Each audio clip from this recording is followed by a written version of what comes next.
आपके साथ मैं हूं सबीना तामंग देशमुख। नंबर 1 चैनल के नंबर 1 शो कच्चा चिट्ठा में आज बात बखमूत से आई ऐसी रिपोर्ट की जिसके बाद पुतिन के यूक्रेन जाने की अटकलें और भी ज्यादा तेज हो गई हैं। ऐसा इसलिए क्योंकि व्लादिमीर पुतिन ने अपने रक्षा मंत्री को लगातार दूसरे दिन यूक्रेन के एक फ्रंट पर भेजा।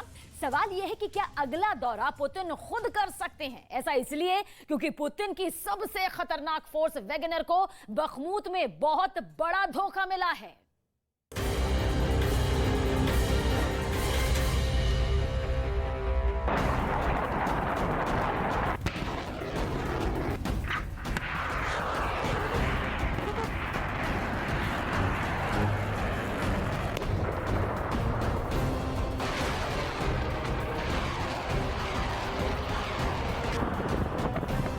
यूक्रेन की जंग में कई मोर्चे बने और टूट गए।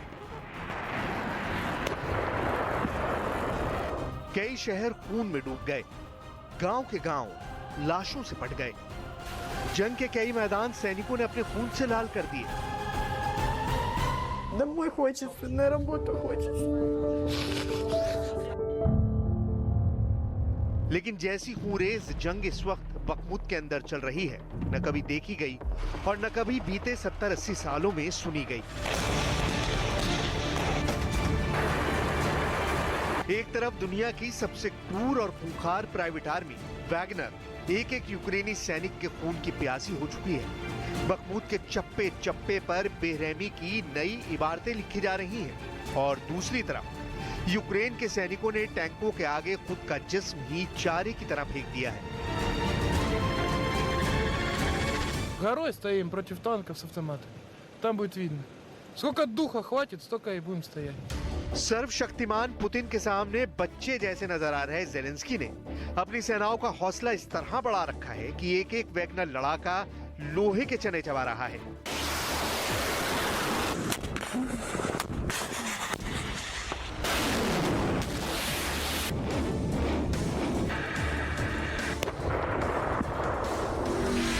दोनों तरफ से ऐसा कत्लेआम मचा है कि पूरा बखमूत मुर्दों का शहर बन चुका है।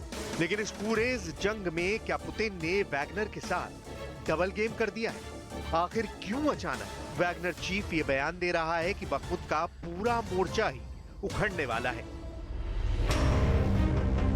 दुनिया की लगभग हर मीडिया रिपोर्ट्स में अब तक यही दावा किया गया है कि बखमूत पर रूस का कब्जा लगभग हो चुका है। सिर्फ आधिकारिक घोषणा बाकी है।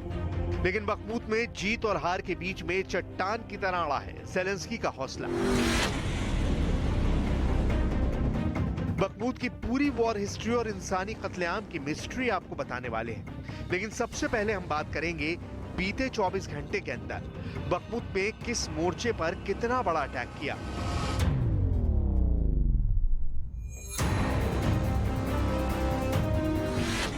जेलेंस्की की फौजें बखमूत के उत्तर पश्चिमी मोर्चे पर इकट्ठा हो रही हैं। वैगनर हमला करके जेलेंस्की के सैनिकों को सड़कों से दूर करने की कोशिश कर रहे हैं ताकि भागने का कोई रास्ता न मिले। बखमूत के उत्तर पूर्व इलाके पर रूस की सेनाओं ने पूरा कब्जा कर लिया है और यहाँ मौजूद सेनाएं अब बखमुतोवा नदी के पास मौजूद यूक्रेन के अड्डों पर हमले कर रही हैं। जवाब में बखमूत में उत्तर पूर्व के मोर्चे पर रूस के कई सैनिकों पर जेलेंस्की के लड़ाकों ने ड्रोन हमले किए हैं और रूसी सैनिकों को खत्म करने का दावा किया है। जेलेंस्की बखमूत में तैनात अपने सैनिकों से उम्मीद कर रहे हैं कि सैनिकों को हथियार और टैंक जल्द मुहैया कराए जाएंगे। तब तक वो मोर्चे पर डटे रहें। लेकिन ये इतना आसान नहीं है।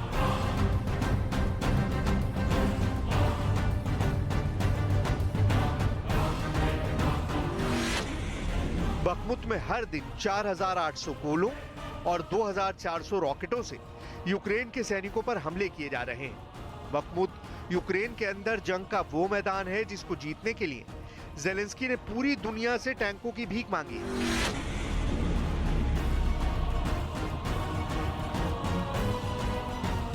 क्या बखमूत सामरिक रूप से बहुत बड़े महत्व का इलाका है या फिर वजह कुछ और है?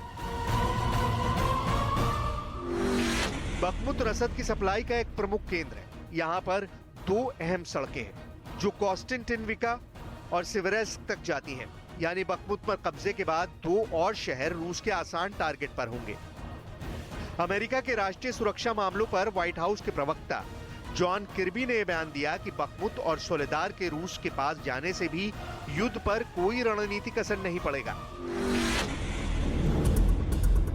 लेकिन सवाल ये कि फिर क्या वजह है कि ज़ेलेंस्की अपने सैनिकों की जान बखमुत के अंदर दांव पर लगा रहे हैं। दरअसल संघर्ष बहुत लंबा और खूनी होने की वजह से अब बखमुत की जीत और हार का एक प्रतीकात्मक महत्व बन गया है। यूक्रेन युद्ध शुरू होने से 2 महीने के बाद पुतिन ने मिशन बखमुत शुरू किया था।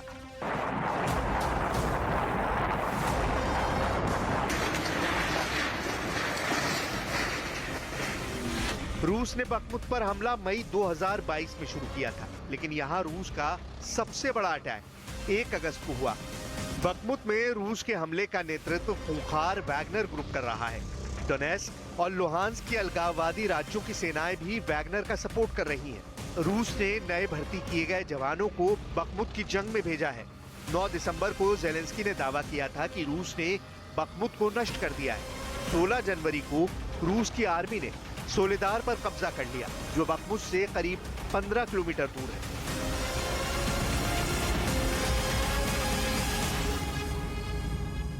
बखमुत की लड़ाई वैगनर ग्रुप के लिए भी बहुत अहम है, क्योंकि अगर वो ये लड़ाई हार गया तो उस पर बखमुत के हार जाने का कलंक होगा और यूक्रेन में उसका खौफ भी खत्म हो जाएगा।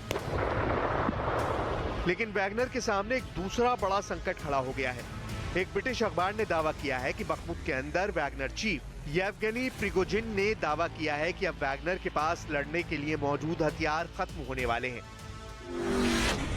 टेलीग्राम पर की गई एक पोस्ट में वैगनर चीफ प्रिगोजिन ने लिखा कि अगर वैगनर बखमुत से पीछे हटता है तो पूरा मोर्चा ध्वस्त हो जाएगा। रूस के हितों की रक्षा करने वाली सभी सैन्य संरचनाओं के लिए ये स्थिति अच्छी नहीं होगी। अगर बखमुत में हार हुई तो रूस की सेना को यूक्रेन से वापसी के लिए मजबूर होना पड़ेगा। प्रिगोजिन का दावा है कि उसके सैनिक दीवार है जो फ्रंट लाइन पर मजबूती से खड़े हैं। सवाल यह है कि वैगनर चीफ को ये बात सार्वजनिक रूप से क्यों बोलनी पड़ी। इसका मतलब साफ है कि वैगनर चीफ के रिश्ते अब रूस की आर्मी के जनरलों से अच्छे नहीं हैं। यही वजह है कि वैगनर चीफ को लग रहा है कि उसके साथ रूस की आर्मी धोखेबाजी कर रही है।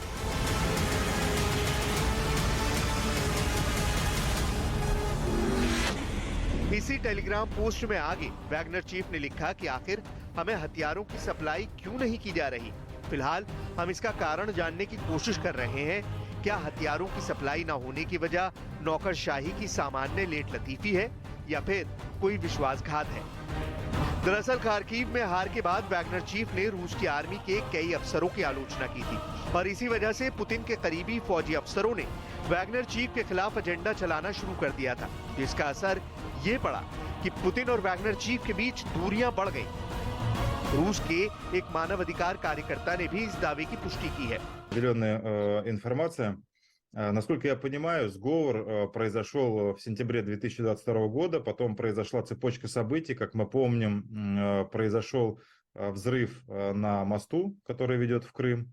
Буквально в этот же день на фоне вот этой истерии, которая начала активно разгоняться, произошло кадровое назначение Суровикина и повышение его до командующего объединенной группировкой войск в Украине.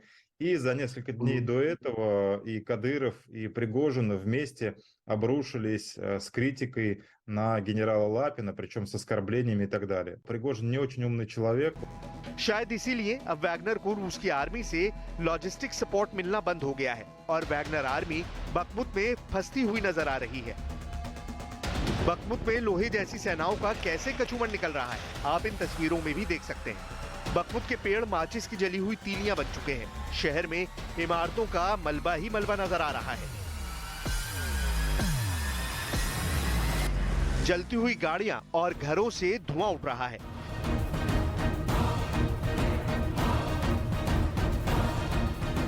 कभी इस शहर में हजारों लोग रहते थे, लेकिन अब यहाँ कुछ बुजुर्ग ही बचे हैं, बाकी सभी भाग चुके हैं। इस बात की पुष्टि बखमुत के अंदर खड़े होकर खुद वैगनर चीफ ने भी की है। Подразделения ЧВК «Вагнер» практически окружили Бахмут. Осталась одна дорога. Клещи сжимаются. Если раньше с нами воевала профессиональная украинская армия, то сегодня мы видим все больше.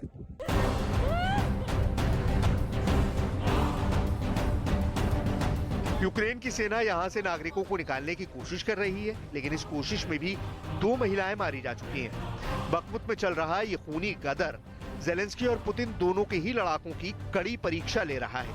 हालांकि बखमुत के डिप्टी मेयर अलेक्जेंडर मर्चेंको ने दावा किया है कि बखमुत में अभी भी यूक्रेन की सेना रूस की सेना को कड़ी टक्कर दे रही है, लेकिन अभी आखिरी नतीजों का इंतजार बाकी है।